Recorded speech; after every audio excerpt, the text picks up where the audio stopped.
Recording in progress. Well, welcome everybody. This is the Leaders Lab for October 2021. The theme is Cultivating Relationship.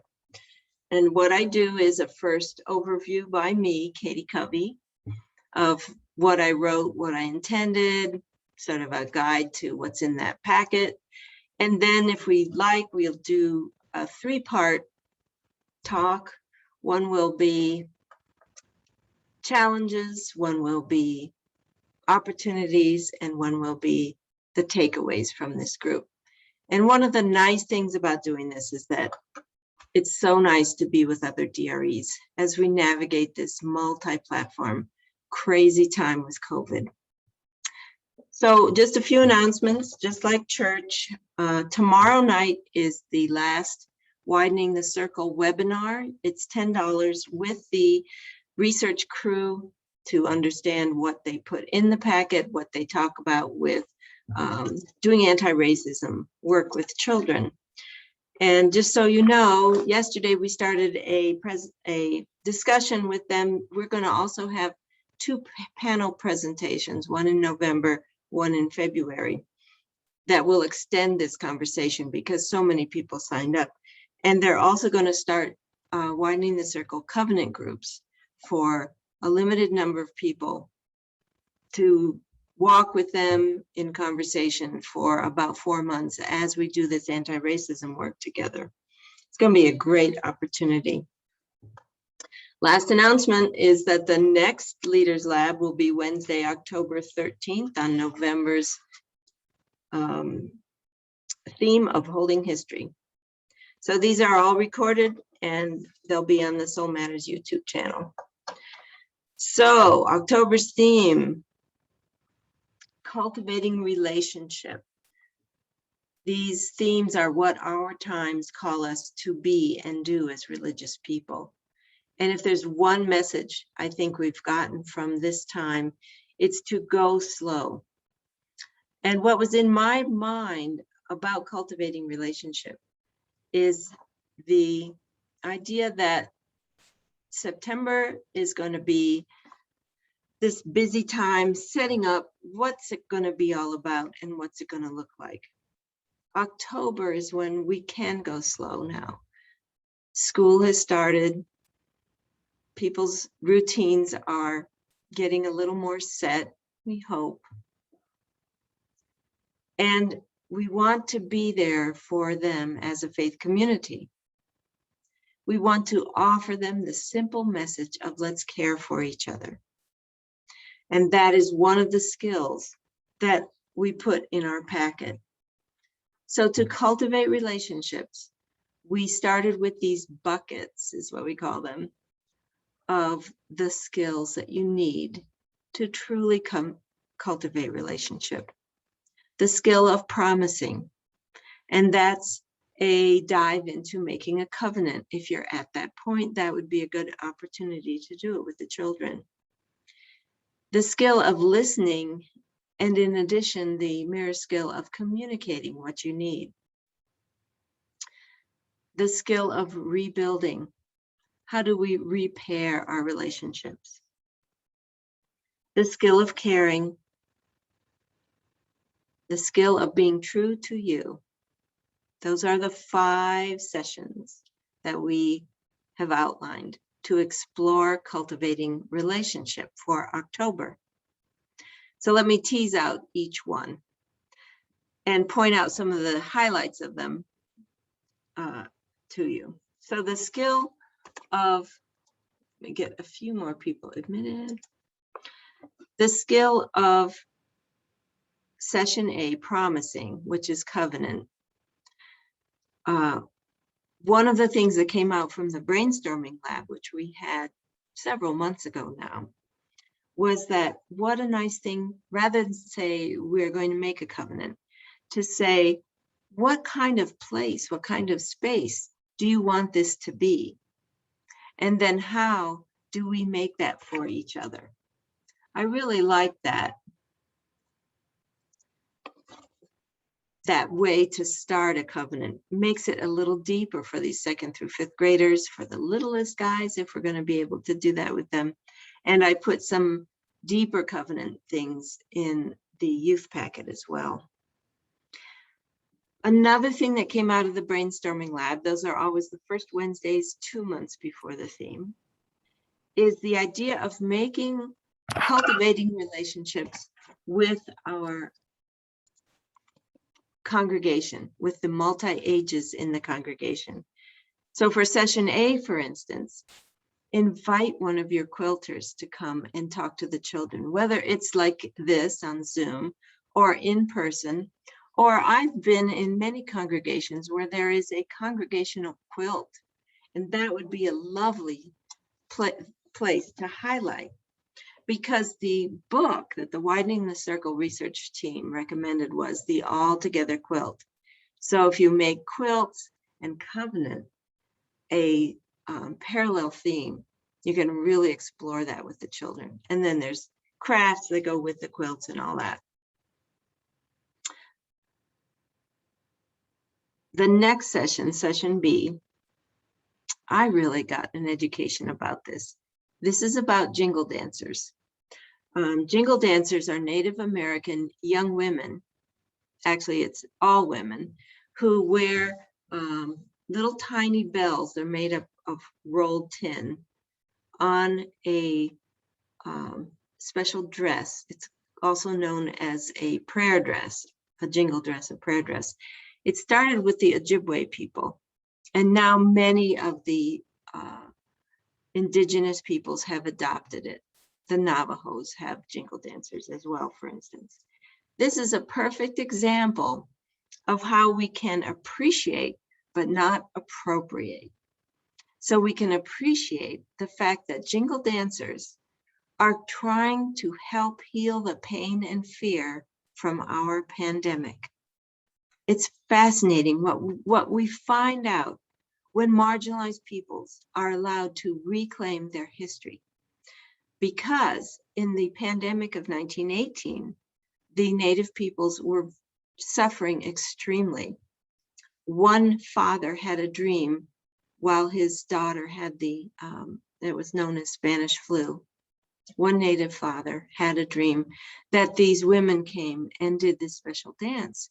He helped the women create this special dance and special prayer dress, and it healed his daughter, and so it moved into a tradition for the culture. That's the backstory. And so there's a group of young women who are going around the country performing this dance to help heal the pain and fear. And the WTC crew, the Widening the Circle crew, found out that there is a children's book called Jingle Dance. And boy, isn't that exciting? I mean, it just went right into being together. It's a wonderful opportunity for practicing the skill of listening, because the sound of these dresses is like the sound of rain. They hope it brings the sound of peace. Dun, dun, dun. Let's see. Oh, and the multicultural relationship building that you could do there. Someone who has listened. Well, that's sort of general, isn't it? But what if, like my dad at Mainline Unitarian Church, listened to the World War II vets tell their stories for sometimes the first time in their lives? Get somebody like him to talk about what it was like to listen to those people. Other listening examples I can think of, what about someone who plays in the handbell choir? And what is it like to hear that all around and listen to those sounds? What about a youth who maybe has written a song by listening to their inner voice? So that might be a multicultural connection you could make. Session B, repair and apology. So this is one, as if you've listened to me before, you know that I really believe strongly that our denomination, because of its idealism, can also shade over into we are perfect And thus we don't have any way of righting wrongs when we've made mistakes. Because it's not if we make a mistake, it's when. Making mistakes is human. It's going to happen. And so how do we share with our children the ways that we repair and apologize when we make mistakes? The stories that go with session B, or session C actually, are Old Joe and the Carpenter, which is one told, I think that's Leah. No, that's not Leah yet. And then I give you another option called The Other Side, which is another WTC Widening the Circle book. Both of them are about fences. Both of them are about disagreements on either side. So I encourage you to take a look at that. I put in there one of the things that was in my toolbox of faith from Tapestry when I wrote that for the UUA. And that is something my father taught me, which is how to hammer a nail. If you're going to talk about building bridges and Old Joe is the carpenter, there's a certain way of hammering nails. Instead of this kind of thing, you use your shoulder. There's certain little tricks in there. The link is in there, and I've enjoyed doing that with children. And I think it's cool they can say, hey, we learned how to hammer a nail in Sunday school today. Actually, that sounds pretty awful if you're Christian, but anyway, it's different. Okay, so this is the next one. The next session is about caring as a cultivating the relationship skill, caring, loving kindness. The wisdom tale is the parable of the long spoons. And this is something that we are thrilled that Leah Morris is doing a new thing for us. It's a set of story and song that she has developed herself. If you get a chance to preview these, the link to the YouTube is in there. They're professionally well done. And she has written a song that goes exactly with our theme. So when she tells the parable of the long spoons, she does it with a backdrop of stars. It's just beautiful. They're available online when you purchase it. They're $20 for each video, or PS, you can go to a link and you can get all 10 of her videos for the year at $150. So that's $50 off for all 10. You are able to use it online and in recorded videos for worship and RE, and also send it out as a link to parents. We're really thrilled to be collaborating with her on these. The second one is one Jenny taught me, Jenny Papp, hi, and it's Love the Cove. Oh, isn't it beautiful that our hands make a heart? Love the covenant, and that's the symbol. And Jenny told me that when, I want to get it away from my glasses, when the youth in her congregations use it, it means sort of remember the covenant, guys. Maybe we're out a little bit. I also think it's a nice for the younger children to use that. Just to understand that covenant is promise and it's love. The multi-generational cultivating the relationship. Find someone for this bucket of caring, session 4, which would be D, who cares for others. It might be a healthcare worker. It might be a firefighter. I had 5 firefighters in a congregation I served at one point. And they never been asked to talk about why they cared for other people. What about a therapist? What about a teacher? What about someone on your pastoral care team? I think these would make wonderful bridges to other people in the congregation. Why wait to do what we used to call old days secret friends, which was not a appropriate language, actually. Instead, you might call it mystery pals. I don't know. Lots of congregations have this where you pair up one person who's an adult and one person who's a child, and you swap gifts. It's usually around Valentine's Day. But this month of cultivating relationship, I would do it every single Sunday. Have someone in there from the congregation who can share a little bit about themselves, because isn't that what makes us a community? Last session, which is the Halloween session, is being true to you. And so what we're thinking about is, what is your true spirit? Is your true spirit a superhero? Is your true spirit a princess? All these costumes that appear. There's a little segue into inappropriate costumes when we talk about being an Indian or making fun of someone. I leave it to the leaders whether they want to engage that or not. As always, it's a building block, and it depends on the age of your children.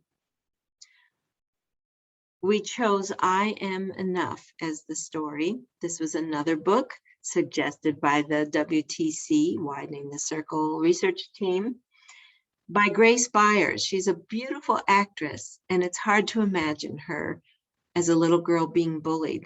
But she was a CODA, a child of deaf adults, and was just teased mercilessly.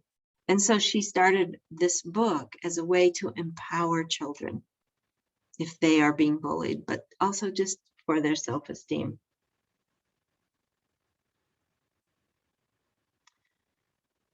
I want to just suggest here's a little heads up for you DREs. Oriental Trading has some wonderful masks, just blank white masks, which would be perfect to send home and have the children decorate it. What is your true spirit? Maybe it's a cat, maybe it's a llama. And then here's an example of an advantage of a Zoom meeting. If you are meeting in person, I suggest you draw the costume that is your true spirit, because no one will remember to bring it in. Isn't that the truth? However, if you're on Zoom and they're at home, you say, go get your Halloween costume and show us. That's one crazy advantage of online Sunday school. The stuff that's at home will probably be able to be shared. And as always, as we're making the online suggestions in purple ink. Let me know if that doesn't work for you, but that's the clearest way we could see to do multi-platform. So you can either skip it if you're doing in person, or you can just follow the purple ink. But in addition, many of these also can be done either way, like an interview with a person can be done in person or on Zoom. So we don't go back and forth for that. Well, let's check the time. That's about 20 minutes of me talking about the overview. And so now what I'd like to do, if you like, is to invite us into a time of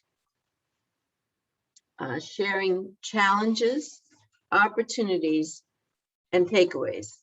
I do this in a fairly structured way. I give, let's see, so for a minute and a half, you get the floor and you can talk first. We'll do a round of challenges.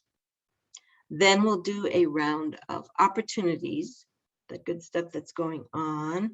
And then we'll do a review and takeaway time. I also call it solutions sometimes. And you're always welcome to lurk and listen if you'd like to do that. So I think I will try being a timekeeper this time. All right. I'm going to call on people in the order they appear on my screen, but if you'd rather not talk, just let's see. It's hard for, let's see, I'll check the chat. There we go. Listening, good. you can tell me. So on my screen, hi everybody, is Jenny first. I'm eating, sorry. No problem. Hi, I am, I'm sorry. What was first, Katie? This will be challenges. Challenges, thank you. Let's make sure. Yeah. I'm getting an echo. Does anybody else hear that? Ooh, I'm not, but I hear myself twice. oh dear. Hmm. You know, let's try just talking for a minute. It started happening, a call I was on yesterday, and then it evolved. It went Katie away. says you need to mute. Okay. I will mute. Okay. Oh, that's better. It was you. Cool. So I'm Jenny Peck, and I serve congregation UE Fellowship of Wayne County in Worcester, Ohio. And challenges. So my challenge is right now, like many people, I want, everybody wants to do something different than what we can do, including me. And so I'm having a hard time getting organized, to be honest about it. Every time I think I'm going to do something and I start to put it together, something falls apart about it. And it's a little frustrating at the moment. I am really trying to do things differently than we did last fall. And I think that's my problem, maybe, is I can't do anything different than we did last fall. And I need to wrap my head around that. I got excited about an outdoor winter solstice festival in December, and just realized that it is highly likely that our guidelines will not allow us to all meet outdoors on December 18th, even with masks, because we'll probably still be red and we might be purple. So that's my challenge right now. I'm really struggling to get organized at the moment. There's too many possibilities to embrace.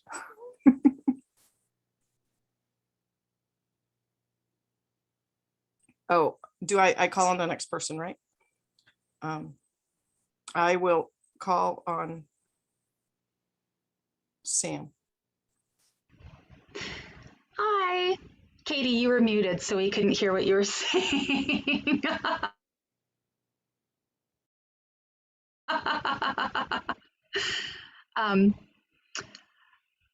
Challenges, gosh, okay.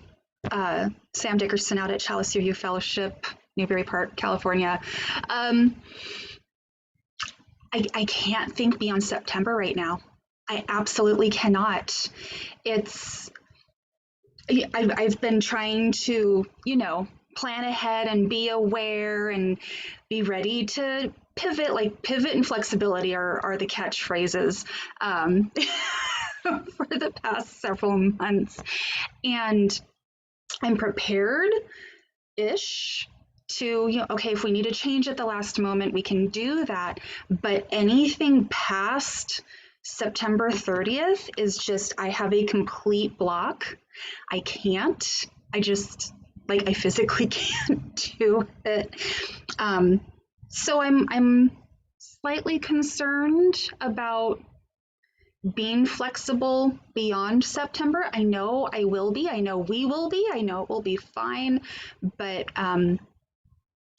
yeah, I think my anxiety is keeping me in my September bubble right now, which is unfortunate because I really love this idea of covenanting and community. I'm excited for that. I cannot be there at this moment. That's my challenge.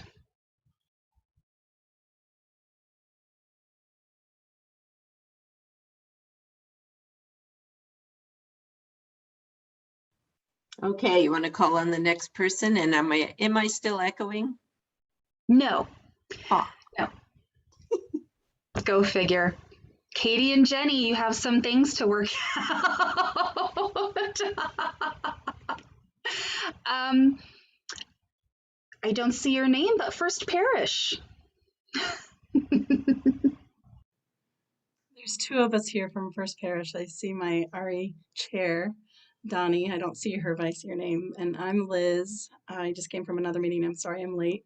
We're in Groton, Massachusetts. And yeah, so this is about challenges. I'm so glad to hear everybody's thoughts. I totally agree. We're all in that same kind of spinning plates in the air. And also trying to, we're doing it outside and trying to think of all the ways to make it safe, starting with just childcare outside. And so creating a fenced in area, we, check that off. We just got a picture that our guy put in a safety fence. So, and then just to bring this stuff outside and then to think about like, wow, that's just one area. Like, woohoo. And now we're trying to work towards, a craft table. Then this is just the opening Sunday, to have, a couple tables. One of the great things about our congregation is we have some real simple things, and I think we all forget as you use, we have some real simple things we use, and minds that think, hearts that love, hands that ready to help. And that's just my mantra for stations, workshop stations, for when people just show up and they want to be doing something with their hands if they're not engaged in worship. And for children, second through fourth graders, what can keep them engaged, what can keep them safe, what can keep them where we can hear each other and have masks on, and have enough adults from our RE council. I'm really proud our RE council is reinvigorating, and I'll pass it to Donnie.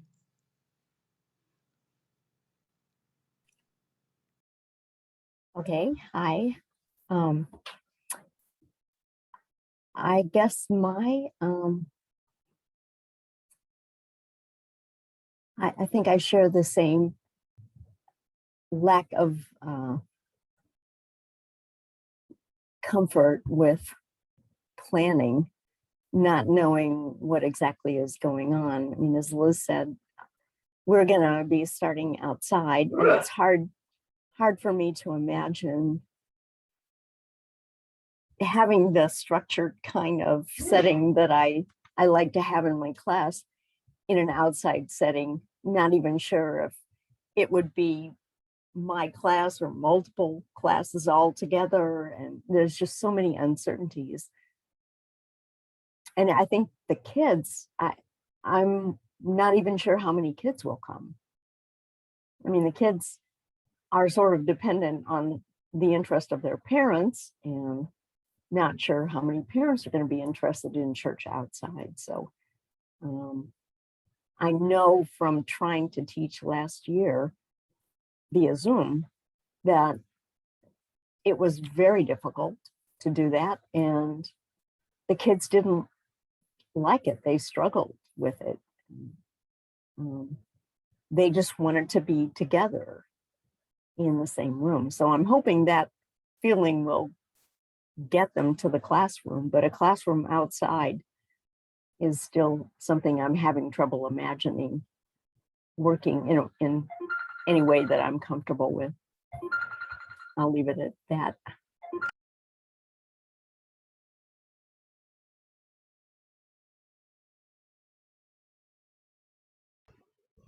Katie, you're muted. I was trying this new space bar thing, and of course I'm just like, duh. Did you know you can just hold down the space bar and get, yeah, you all know that, right? Well, Katie and Rose both said they'd like to lurk. If that has changed, send me a text. But Carolyn Stevens is the next on my screen here. Carolyn, would you like to join us? Thank you. Hi. Challenges. So I am a very new DRE where I am.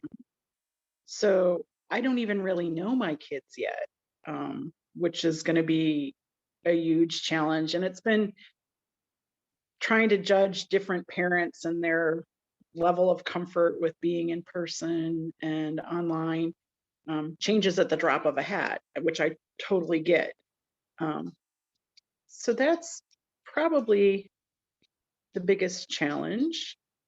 I'm excited about doing anything, whether it be online or in person, just because they're all new people, and I'm super excited to get to know them. It's just making that happen. Is there anyone else to call on? I think that's it. Oh, Katie may be joining us. Then Katie.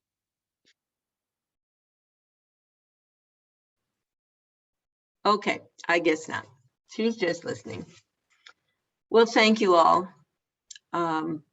Yes, that's the downer, isn't it? Nobody knows what's happening. I mean, I don't think public school teachers know. They must be feeling the same way we are, don't you think?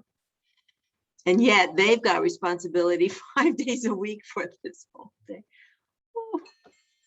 All right.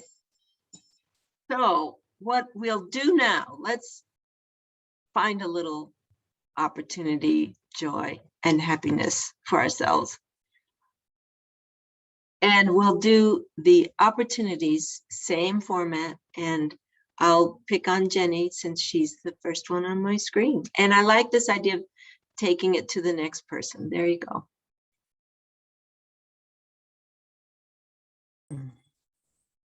Opportunities. Well, we have a new minister. And so every day is an opportunity. A lot of support for RE ministry.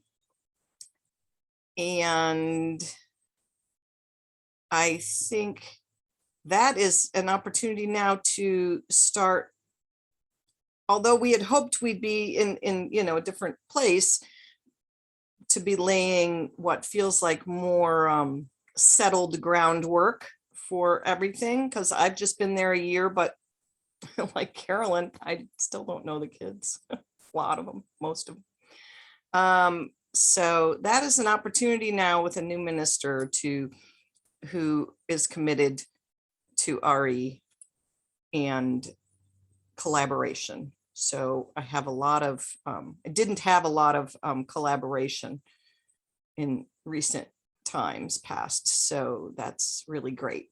And it doesn't appear to be too much collaboration, which is great too. It's a nice balance. And I will call on Sam. On a similar line to you, Jenny, new staff is a wonderful opportunity that we have. We hired a new administrator whose hours have been extended to what we'd had previously. We hired a media person, which is a new position for us, and also bringing back our child space staff. So we're all, like, staff-wise, we're all back. And everyone's excited and everyone's wanting to work with each other and collaborate with one another. And our congregation is, they're super energetic and super positive, and they like to do everything. They love to do everything. And it feels like we're taking a closer step to having the staff that can support the congregation that wants to do the everything. So that's really exciting. And yeah, I'm interested to see what sort of opportunities bloom from this new growing energetic staff. And I will go to Liz.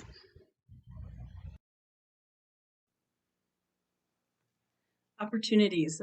We're talking about joys and happiness. Opportunities.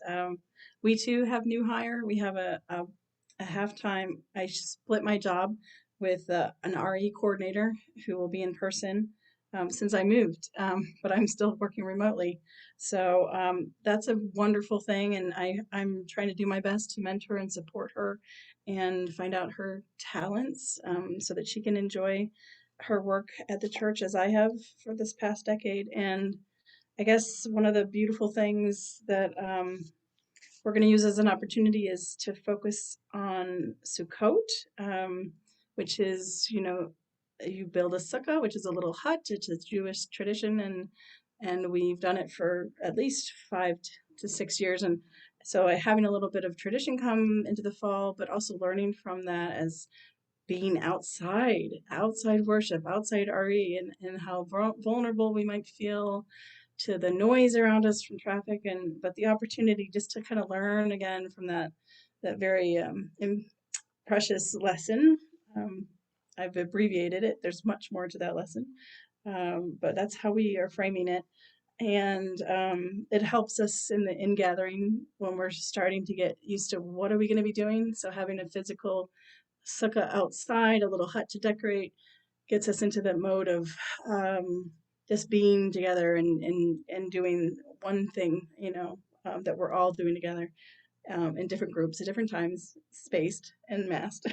But the other opportunity, I really appreciate how much our congregation has supported RE and keeps trying to let us know, that we're supported and what we need. So it really comes down to us figuring it out and then communicating it and then just asking, because they've already said that they will help, and the minister's very supportive. So, and I feel like our RE council is pretty good energy right now, and with Donnie as the new chair and co-chair, and so I'm feeling positive about just the people coming together again.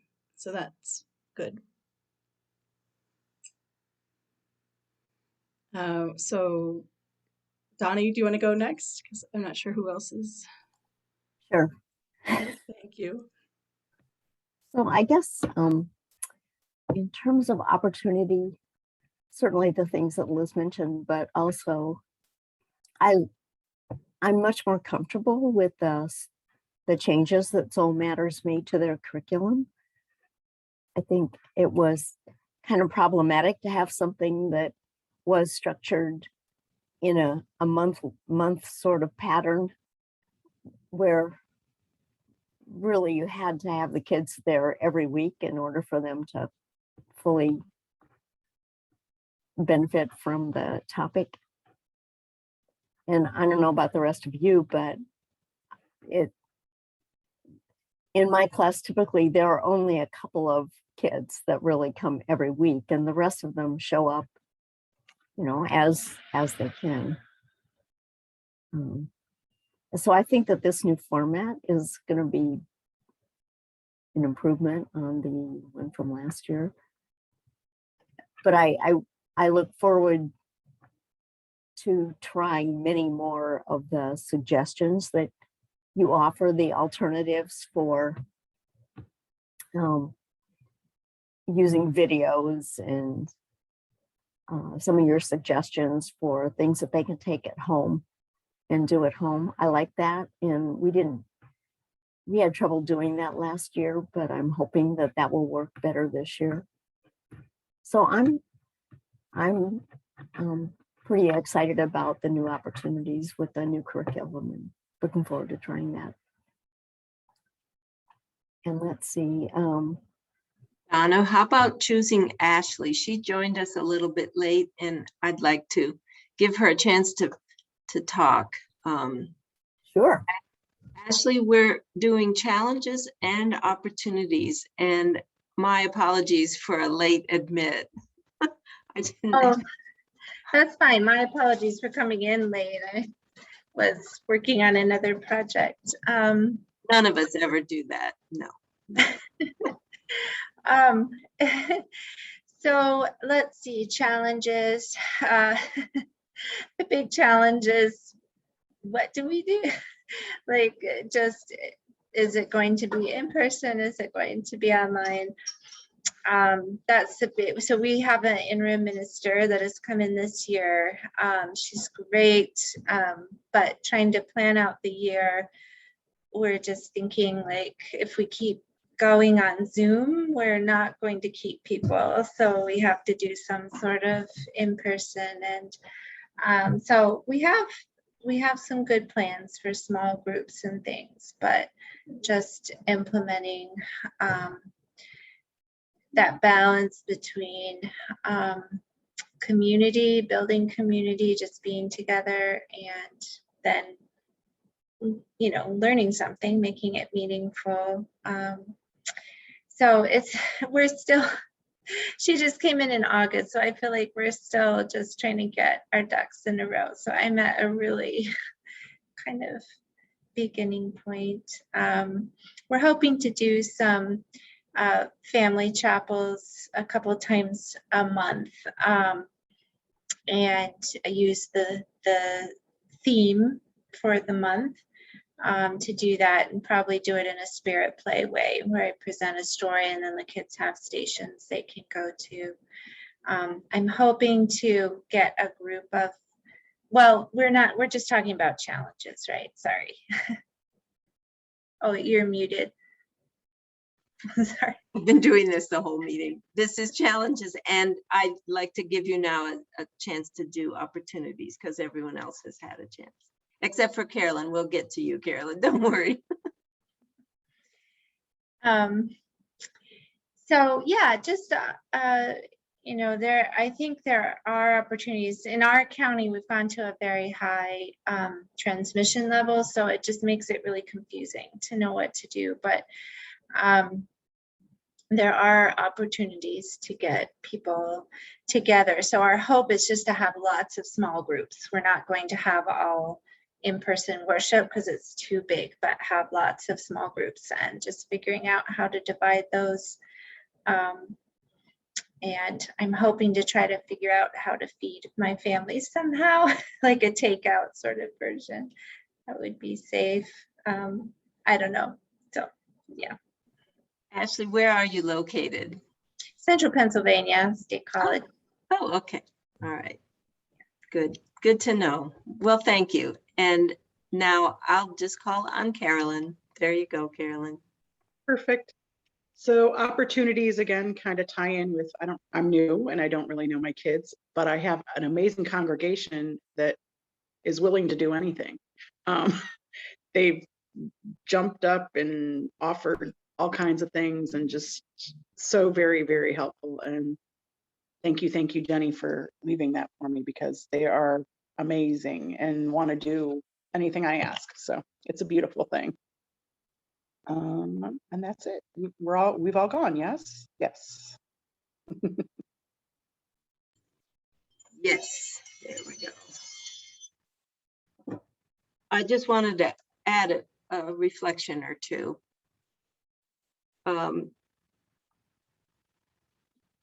Cultivating relationships sounds like it's going to be an important theme, whether or not we are knowing what we're going to be doing. And what that translates to for me, as I hear you speak about the block of September, that who knows what's going to happen, is simplify. One of the most frustrating things I found as a DRE when I started in 1983 was the ability, I could see the potential for what RE could be in people's lives. And I was so frustrated because my vision wasn't caught by everyone. It was very self-centered, actually. It's like, wait, I can see this. I grew up UU. I know what the youth group should look like, but we don't have it. And I finally gave that up after 3 years. It allowed me to continue for another 30 years, actually, to give it up and to say what happens is going to happen based on what my families want to do. And so we just sort of maneuvered through those 30 years. What do the families want to do? And Sam, this is something you told me, which was just being together. This was back in May. Sam said, just being together is going to be such a gift. Shush.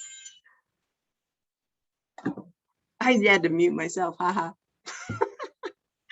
I mean, stop myself, but, and now we can't do it. And so I'm sensing in your comments of the challenges, the grief.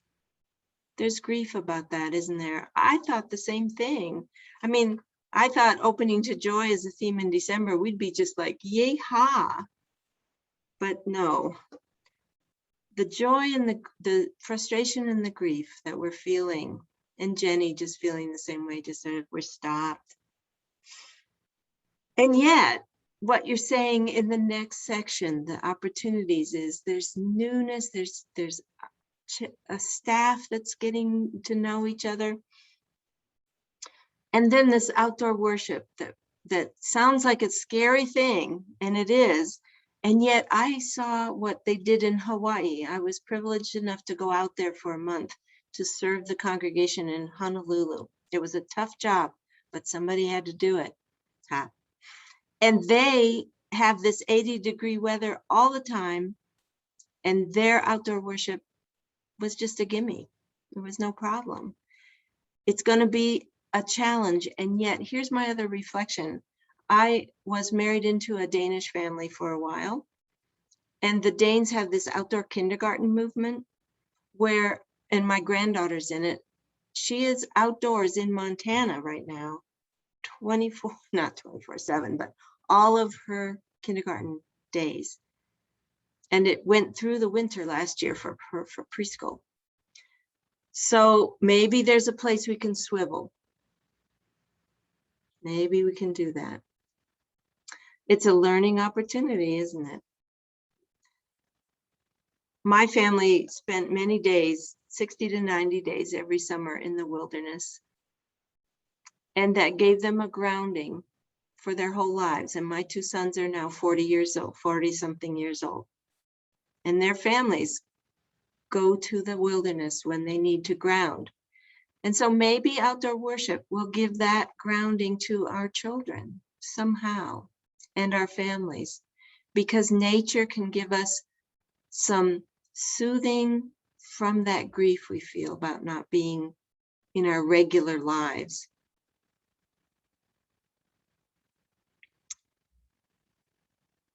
So I just wanted to share those thoughts with you.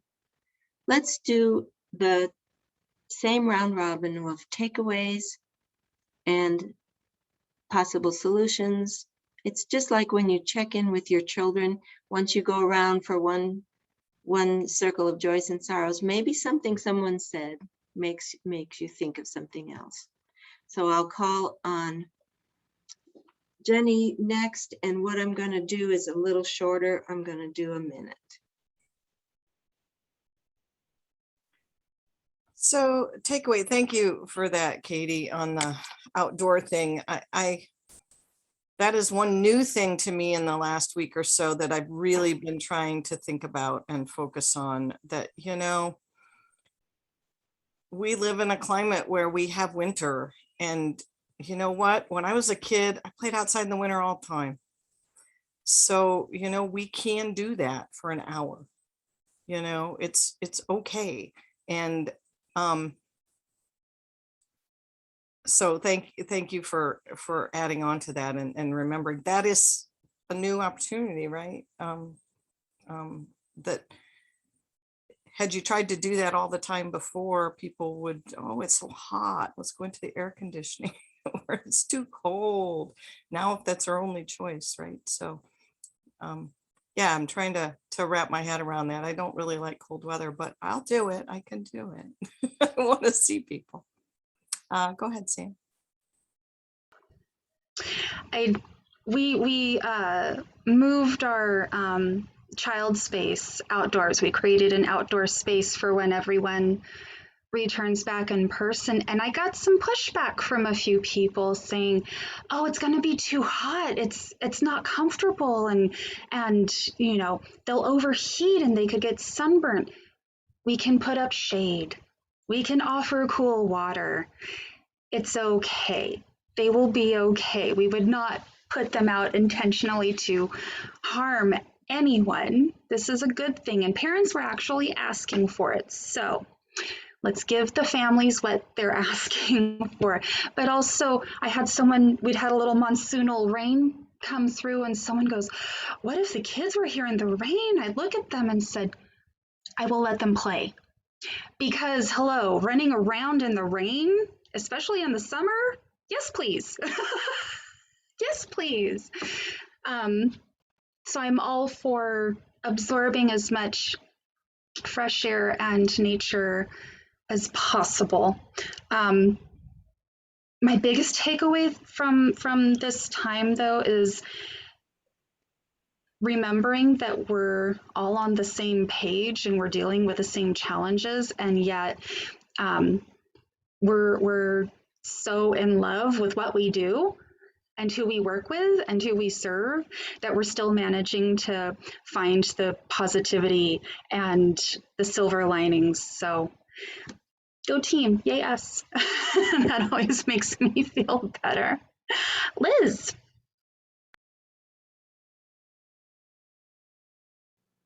Yeah, so the takeaways, thanks for what you just said. I agree. I love the reminder to simplify. I think I need to say it every day out loud and believe it. I do think that for me, my simplification is something different than somebody else's. So for me, if you have art supplies, there's nothing else you need, right? But that's not for everybody. So I agree, highlighting nature when you're out there, trying to really, do things that you can only do outside. So I appreciate those reminders, and it's almost like we have to look into our spiritual messages in those areas, like the forest bathing, and the things that we do know about that are coming out and have been there for years. And to my friend from the Nordic countries, they are like, it's not the weather, it's what you wear. It's, if you can wear something to protect you, then you'll be fine.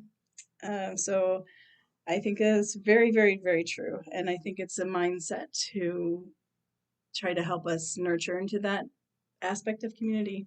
So keeping it simple. Thank you. Thank you. How do we do that? When you got to bring everything outside, do we really have to bring everything outside? Tables and chairs and yeah.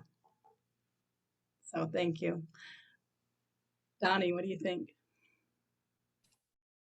Well, I was struck by the same things that you mentioned. I'm the kind of person that always makes things more complicated than they need to be. So the suggestion to simplify is, I circled it as soon as you said it. I knew that it was something I was going to have to improve on. And I think that your suggestion to take advantage of the fact that we're outside, I had been thinking in terms of all the limitations of the outside, but when you said that, it reminded me, yeah, we are out in nature, and there are so many things that we could talk about and do because we're outside. And climate change is a big problem, and something that I was hoping that we would be able to talk a little bit about in our class. So being outside is a nice opportunity to discuss that and experience climate in a real way. And it was just very nice to hear everybody else dealing with the same problems and challenges, and coming up with very positive ways of looking at it. How about Ashley?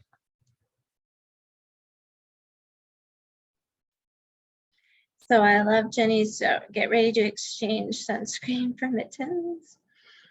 That's great. And yes, and my daughter goes to a Quaker school where they do a lot of outdoor education too. And it is fine to be out. It's good. It's healthy, really healthy. So yeah, I think that's great. The simplify, I'm gonna have to reflect on that. There's all the anxieties of, the board's expectations for RE and parents' expectations. And and then just what is the bottom line of what we're doing. So I appreciate that note.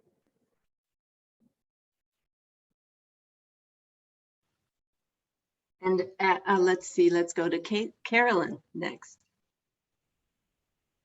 Oh, let's see. So kind of the same thing. It seems to be a common thread here.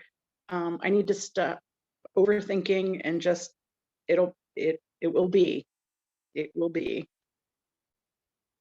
And I just thankful for all of your wisdom, all of you.